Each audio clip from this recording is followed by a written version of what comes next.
The Italian Wine Podcast is introducing a new donation drive this month. It's called Why Am I a Fan? We are encouraging anyone who tunes in on a regular basis to send us your 10-second video on why you are a fan of our podcast network or a specific show.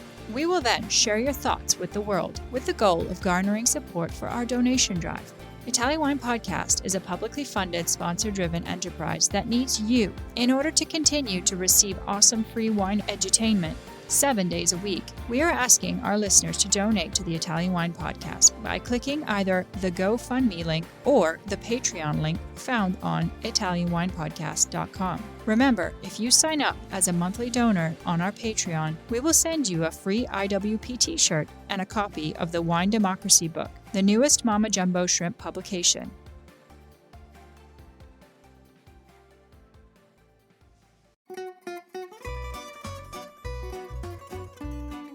Welcome to Wine, Food and Travel with me, Marc Millon, on Italian Wine Podcast. Listen in as we journey to some of Italy's most beautiful places in the company of those who know them best, the families who grow grapes and make fabulous wines. Through their stories, we will learn not just about their wines, but also about their ways of life, the local and regional foods and specialities that pair naturally with their wines, and the most beautiful places to visit. We have a wonderful journey of discovery ahead of us, and I hope you will join me.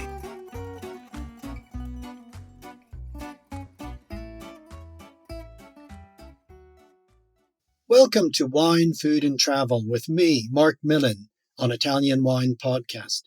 Today we travel to Naples to meet my guests, Alberto De Rosa and Salvatore Esposito. Alberto is a cyclist, traveler, filmmaker, now also working in hospitality and tourism. And Salvatore is an enoteca owner and wine expert. Ciao Alberto, ciao Salvatore. How are you today? Is it a bella giornata in Napoli? It's a very bella giornata in Naples. There is a sun, clear sky, and it seems like late spring or summer. Oh, that I can just imagine that. I was with you just a few weeks ago, and I remember that sunshine. Alberto, we recently met in Naples. You introduced me to your city, your beautiful city, showed us around, and helped us to discover some really delicious things to eat and drink. Naples is a very beautiful city, but it's also a very ancient city. Can you tell us a little bit about its history? It's a long history because it started about 700 years before Christ. It's a Greek-founded town. It's founded by Greek colonizer. And it still has this shape, this idea. Has always been an harbor town for all his life, which made it a town of exchange, human and cultural exchange. Well, it's a so long history that, it's not easy to speak briefly on a podcast about it. Yes, of course. So, Greek city, Neapolis. Great city, it's a special town. Blessed by geography and history because of many footprints and masterpieces are left by the history all around the town. It's blessed by geography because being a seaside town with one volcano on its side, it's absolutely stunning for those who watch it. Pretty energetic because the volcanoes are two. One on the east side and one on the west side. One very clear, very volcano shaped like the Vesuvio, and one different like the Phlegrean Fields, which we also visited together very briefly, which is a volcano which hasn't the shape of a volcano. It's just lying under the soil, and it's constantly active. And it reflects on the spirits of the inhabitants of this town, who are really anarchist and artistic and chaotic and funny somehow, very alive, I should say. And of course, there was a very strong Spanish influence in Naples and indeed in all of the south of Italy. And that reflects in the foods and wines as well. Yes, Spanish influence. We have been for 3 centuries under the domination or the control of the Spanish kingdom. But I repeat, probably the Greek footprints. It's what is most evident all around South Italy. The koine, which is a Greek terms which indicate everything is common, is typical of South Italy. We live in a koine. It's common, the spirit we share from Naples to Sicily, so to say. It's common the love for people, for good food, for good life, good wine, good chats, and that's it's not coming from Spanish, but it's coming from Greek. Then we have a lot of influence in the architectural, in the language, in many things from the Spanish. But what makes us unique or makes us all together, it's the Greek root. Okay. And you've mentioned as well how Naples is in the shadow of Vesuvius. This still active, always smoking volcano looms over the city. I was amazed when we were staying in that lovely B&B that you helped us find, that from that rooftop terrace, we were just looking across to Vesuvius. It seems to dominate the city. And it's interesting that you say that this active volcano that, of course, erupted in AD 79 to bury the cities of Pompeii and Herculaneum, still contributes something to the spirit, the soul of the people of the city. There is a high awareness that life is a short time and you have to take advantage of it and enjoy it as much you can, as fast you can. That's for sure. Then for many people coming from abroad or from outside the town, they cannot understand really how people does to live so close to such a dangerous volcano.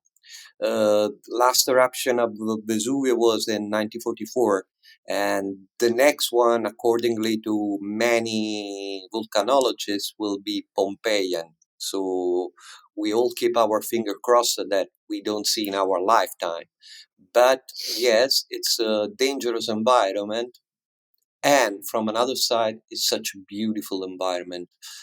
The soil, the nature, the light, just healing.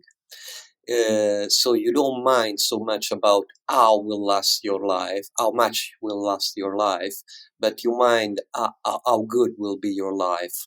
That's a kind of feelings the Neapolitan shares. Okay, I wonder if that's a wonderful way to describe it. Now, I'd like to turn to Salvatore because we're talking about volcanic soils. We're talking about soils that give wonderful richness to the produce, to the tomatoes, to the beautiful vegetables, but also to the grapes, to wines from Vesuvius and from the Campi Flegrei, volcanic wines. Salvatore, tell us a little bit about the wines that the people of Naples feel are their wines, the wines from these areas. Allora, prima di tutto è importante sottolineare che le due zone, entrambe le zone vitivinicole napoletane sono caratterizzati da appunto terreni vulcanici, come tu dicevi, il che permette ai coltivatori di coltivare queste piante su piede franco anziché innestarle su vite americana, così come accade nel resto del mondo, perché il terreno vulcanico, il tufo, la sabbia non permettono alla fillossera di svilupparsi e quindi consentono ai produttori locali di coltivare la vite su piede franco. Questo non è che interferisce molto sulla qualità dei vini, però dà una maggiore impronta territoriale. La viticoltura sia nei Campi Flegrei che sul Vesuvio è stata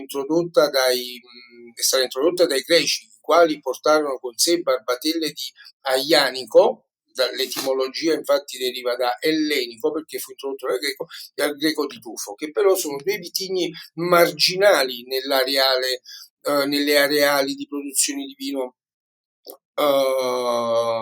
napoletani. I vitigni maggiormente coltivati sono la Falanghina e il Piedirosso, per quanto riguarda soprattutto i Campi Flegrei, e Falanghina, Piedirosso, Coda di Volpe invece sul Vesuvio, dove però vi è anche un'altra uva da sempre coltivata e introdotta dagli spagnoli, perché anche su questo hanno influito gli spagnoli, che è la catalanesca. La catalanesca deriva appunto da catalana, uva catalana che fu introdotta da Ferdinando di Borbone, che la regalò ad una giovane fanciulla della zona del quale si era innamorato. Detto questo, a Napoli si è sempre consumato vino. Molto interessante questo discorso, Salvatore. Alberto, translate some of this then about. Salvatore is saying that there are two main local grapes, the Falanghina. Falanghina e Piedirosso e Campi Flegrei. Into the Phlegraean fields, there are Falanghina and Piedirosso. And then you were asking me for influence from Spain, and in wine are pretty evident. There's this grape called Catalanesca from Catalonia, which was imported during the Spanish age, and it has become a local grape. Another interesting thing Salvatore was saying, that the volcanic nature of this soil, either in the Vesuvio, either in the Phlegraean fields, makes our vineyards very resistant to the phylloxera. So makes somehow our grapes stronger and healthier. Yeah, Salvatore wants to add something. No, la fillossera è un parassita, come tu sai, che attacca alle radici della pianta, ragion per cui nel resto del mondo si innestano su vite americana. Qui da noi questa pratica non è mai avvenuta, in quanto questo parassita non si è mai sviluppato. As you know, the phylloxera is a parasite which attacks the root of the plant, and because of this reason, we just never had it. Yeah, that's very interesting, because that's a very interesting point, Alberto, because the Piedifranco, the ungrafted vines of Falanghina, Piedirosso, planted on both Campi Flegrei and Vesuvio, are vines that go back to antiquity. Both of these varieties were around in the time of the Romans. Correct, Salvatore? Italian Wine Podcast. If you think you love wine as much as we do, then give us a like and a follow anywhere you get your pods.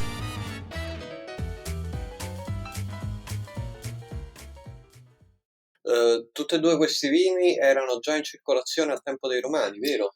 Allora, il greco e l'aglianico furono introdotti da greci, sì, però la Falanghina e il Piedirosso i Romani l'hanno trovata lì, l'hanno già trovato in questo territorio dove soprattutto la Falanghina era una vite selvatica, cresceva per terra, e loro notavano che i frutti maturando durante la fase di maturazione marcivano, ragion per cui ritennero opportuno di impilare dei tralci di legno nel terreno a mo' di falange, che era un'arma utilizzata dall'esercito dell'antica Roma, proprio per separarli dal terreno, in modo tale che l'uva non fosse attaccata da parassiti, muffe e quant'altro. But Falanghina and Piedirosso were already founded on this soil by the Romans in this land, and the name Falanghina comes from phalange, which was a kind of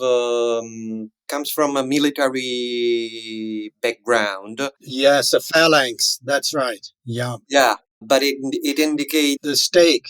Yeah. To put in the soil, to attach the vineyard, in order to not let the grape touch in the soil, where they can find parasite or other negative influence or so the names come from this technique which was introduced to the Roman, but the vineyard is absolutely original from this land, from this region, and until the Roman was used to grow wildly just on the soil. Great.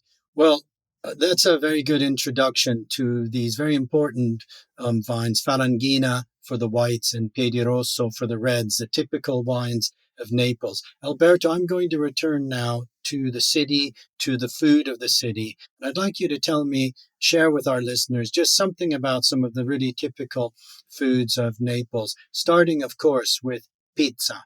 Yeah, I think it's almost worldwide known that pizza was invented in Naples, so it's the typical uh, popular food from this town. You can where nowadays there is a huge wide variety of pizzas. There are two, let's say, I divided in two kind of pizza. Uh, the gourmet one, I think you tried one when you stayed in Naples, which is the newest, with a huge research by the pizza maker on flours and any ingredients making this pizza. And the traditional pizza, which is made with less research but very tasty. Uh, Both are very good. I don't know, there are, both are very different from the average pizza you can find abroad. In spite, over the last decade, there are many pizzeria, many brands opening spots in the main European capitals, opening pizzeria where you can find almost a good pizza. But to understand the spirit of pizza, you have to understand the spirit of a very popular food. It's very simple. It's flours, it's tomato and cheese and basil and olive oil, and it's cheap. You can eat it seated or walking. You can have it in a pizzeria at your place as well. And it's part of our alimentation since ever. Of course, then Naples is not only pizza. We can speak about many dishes and about many cheese overall. Mozzarella cheese, which is typical from this area. The mozzarella di bufala. Mozzarella di bufala. Also, mozzarella di bufala has a strange history in the sense that bufala it's it's a kind of cow which arrived in this area probably with Hannibal. It comes from Egypt, and it probably crossed the Alps with the Hannibal arms and found in the neighborhood of this town. I mean, in the area of Capua, 30 kilometers north from the town, and in the area of Battipaglia, which is 30 to 50 kilometers south, the right amount of humidity and ponds were to establish itself. And mozzarella, we have mozzarella thanks to Hannibal, it seems so. The Greek and the Roman left a lot of footprints on this land and marked this land much more than everyone, I feel. It's very personal, of course. Yes. Now, let me return to Salvatore. We met at the Enoteca Viniopolis, your Enoteca in Bagnoli, in the Campi Flegrei, a really special place. To me, it seemed like it was very, in a way, like an English pub, a place where friends gather together to have a drink, to spread out into the streets, to have a bite of something to eat, to watch Napoli, the football team, doing so well in Serie A this year. It was really a local place of friends. but also a very serious wine shop. Salvatore, how many bottles of different types of wine do you have in your enoteca? You had wines from all around the world. Allora, in enoteca abbiamo circa 1000 referenze che selezioniamo sì in base alla provenienza, alla geografia, ma anche in base ai gusti personali. Girando, partecipando a fiere, mostre, visitando cantine, ho la possibilità di testarne la bontà e quindi di selezionarli in modo tale da rinnovare sempre l'offerta ai nostri clienti appassionati. Allora, so he has about 1,000 different choices of wine, which are not only based on, they come from different parts of the world, but are mainly the wines he loves. He does research on his own, going around for exhibition, wine Italy, and so on, and to continue to produce it directly to single producer, local and not only. And that's how he makes his the Vinniapolis selection. Okay, and actually I could see that, I could sense that with everything Salvatore does. It's done for passione. It's done out of love for doing the things that he really enjoys doing. I want to now return to the Falanghina wines, and in particular the Falanghina from Campi Flegrei. Salvatore gave us a great tasting when we were there of Falanghina and showing the versatility of this ancient grape variety. We had a Falanghina made by the Metodo Classico, a sparkling Falanghina. We had a very rich Falanghina, an orange wine with skin contact. We even had a Falanghina Passito. So a terrific variety and range from this grape variety. What makes Falanghina such a special grape variety when planted, when cultivated in Campi Flegrei? Allora, la versatilità della falanghina può dipendere da vari fattori, dagli andamenti stagionali, dalla quantità di pioggia che variano di anno in anno, però la falanghina è un'uva versatile appunto perché si presta a vari tipi di produzione, di lavorazioni, proprio per la sua acidità. Fino a una quarantina di anni fa la falanghina era venduta come uva d'aceto, poi si è cominciata a commercializzare anche vino e da lì con la cultura unita alla conoscenza contadina si è scoperto che la falanghina è un'uva che ha tante potenzialità, è un'uva che si presta sia alla produzione di vini bianchi fermi ma anche a quella di spumanti o addirittura passiti, tipi di vino che non fanno parte della nostra tradizione, che però grazie alla falanghina hanno iniziato ad esserlo. So the Falanghina grape, it's pretty versatile. It depends from the amount of rains, of the weather of the year, but basically it adapts itself to a lot of use. Originally, a couple of decades ago, it was a grape considered for vinegar more than for wine. Then they started making wine out of it, and it results that it's wine with huge versatility. It results that it's wine very wide, going from passito, which doesn't belong to our tradition, to the sparkle version, to a very still version of it, as you had the chance to taste. Poi è importante sottolineare, e questa è la cosa fondamentale, il suolo dei Campi Flegrei. I terreni sabbiosi, tufacei, conferiscono al vino mineralità, acidità, il che poi permette al vino stesso di essere longevo, di resistere agli anni. La falanghina la si apprezza sì da giovane, ma anche con un po' di evoluzione, si arricchisce in profumi, sapori. Diciamo che negli ultimi tempi sta vivendo una seconda giovinezza.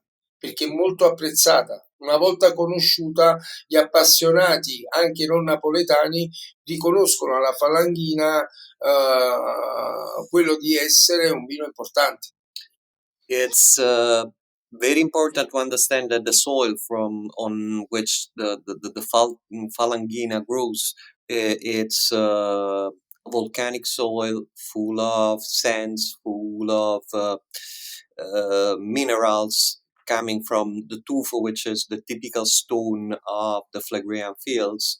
And it adds to the grapes a lot of flavor and a lot of resistance over the years. So recently, the producer of Falangina understood that the wines evolves during the year, over the years, and it changes and adds flavor and taste. So a wine, Falangina wine is knowing kind of second uniqueness right now, and it's gaining day by day more passionate people who get in touch with this grape and start loving this wine. Yes, I think that's what I want our listeners to take from this. Campi Flegrei is a very ancient wine zone known by the Romans, but now today a handful of producers, because there's not a big area, are producing truly great wines with acidity, complexity, minerality, wines that can age for long periods, as Salvatore was saying. So it's really a wine zone to look out for when you see that name on a label, Campi Flegrei. The Falanghina and Piedirosso both. It's an ancient wine area, but also a new and exciting area. Sì, fino a una trentina di anni fa vi erano solo 2 famiglie che commercializzavano una buona Falanghina. Poi, ecco qui, col cambio generazionale alla guida di tante piccole realtà, dove prima il vino veniva venduto come vino locale del contadino, si sono attrezzati e hanno costruito delle cantine. Però volevo tornare sul discorso. Just let me translate this. Since 30 years ago, there were just two producers selling, marketing Falanghina. But with changing the generation, more small producer normally selling their wine in without any label, without any bottle, sfuso, as we used to say in Italy. They changed their mind and they start working on Falanghina and making a brand and an established wine out of it. Allora, un altro aspetto fondamentale che caratterizza la territorialità, la Falanghina, è la vicinanza col mare, il sale, perché spesso le colline cadono a strapiombo proprio a livello del mare e l'uva di questo ne beneficia anche grazie ai venti che arrivano dal mare, che permette di difendere le uve da muffe e altre malattie. One of the characteristics of the Falanghina is also that it's produced very close to the sea, on hills which are mainly on the sea. So the wind is adding to the grapes a lot of elements from the sea, which helps the Falanghina to grow up stronger and defend itself from any illness. And of course, they add taste and flavor to the same wine. Of course. Now, I want to return to food for just a minute because the Enoteca Viniopolis also is somewhere that visitors can come and eat. And while we were there, Salvatore gave us a wonderful tasting meal as we were sampling these amazing wines from the Campi Flegrei. I can remember that exquisite mozzarella di bufala, which Salvatore said had been made that morning. He said if it was the previous day, it was too old. But the other dish that I really enjoyed that is also typical, I think, is the ragu. Can Salvatore tell us about ragu napoletana? It's very different from ragu bolognese. Prima di tutto nel ragù bolognese la carne viene macinata, mentre da noi si utilizzano si utilizzano carni come la salsiccia, come noi la chiamiamo tracchia, e carne di bovino, aggiungiamo vino rosso, ma ciò che differenzia il ragù napoletano da quello bolognese è il tempo di cottura. Da noi le mamme cominciano a cuocere il sugo con la carne il sabato sera per essere pronto e mangiato la domenica a pranzo. Quindi un ragù napoletano richiede tra le 8 e le 12 ore di cottura molto molto lenta. Il ragù napoletano trova la massima esaltazione abbinata appunto ad un piedirosso, data l'acidità e la capacità sgrassante di questo vino, è il connubio perfetto. First of all, the difference is in the meat it's used.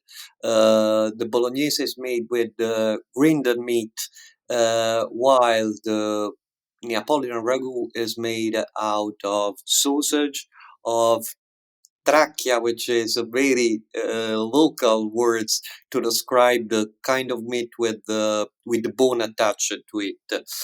And the main difference. Okay, so a big whole piece of meat. Yeah, big piece of meat, variety of meat, cow and pork, but mainly difference is in the time of cooking.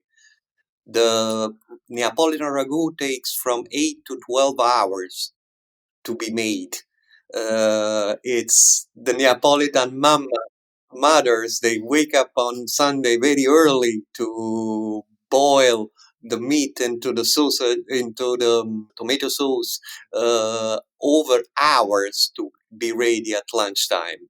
And it was so delicious. And the real wine Salvatore is saying related to ragu, it's the Piedirosso, because that's the power to remark the acidity of sgrassare. And to degrease the Neapolitan ragu, 12 degrees the Neapolitan ragu. Un altro vino che si abbina bene al ragù napoletano è il Gragnano, che prende il nome da un paese vesuviano dove si coltiva prevalentemente Piedirosso, e viene fuori però questo vino più leggero rispetto a quello dei Campi Flegrei del Vesuvio stesso, ma con un leggero brio, con un leggero pétillant, il che ha ancora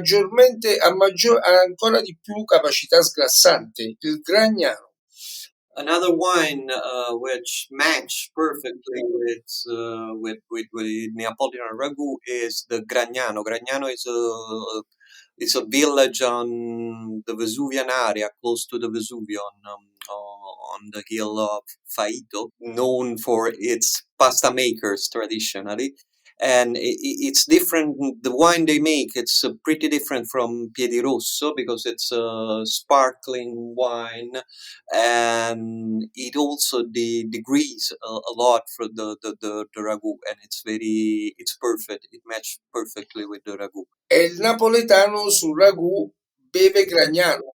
Questo è l'abbinamento proprio regionale. And the local matching for the Neapolitan traditional people is exactly ragu and Gragnano rather than ragu and Piedirosso. Okay, well, thank you very much, Alberto and Salvatore. You've taken our listeners on a wonderful, if brief, visit to Naples and to the Campi Flegrei. Thank you so much for being my guest today. I look forward to seeing you again soon. Grazie e a presto. A presto, Marcus, and thank you to you and to your listener. And I hope they know that we are waiting for them in Naples to not only talk about this, but let them taste and let them see what this town and this area is. Grazie Marco, grazie, ti aspettiamo per farti assaggiare altre chicche del nostro territorio. Un abbraccio forte. Grazie Salvatore. Un abbraccio, grazie. Un abbraccio, thank Ciao you. Marco. We hope you enjoyed today's episode of Wine, Food and Travel with me, Marc Millon, on Italian Wine Podcast. Please remember to like, share and subscribe right here or wherever you get your pods. Likewise, you can visit us at ItalianWinePodcast.com. Until next time, chin chin.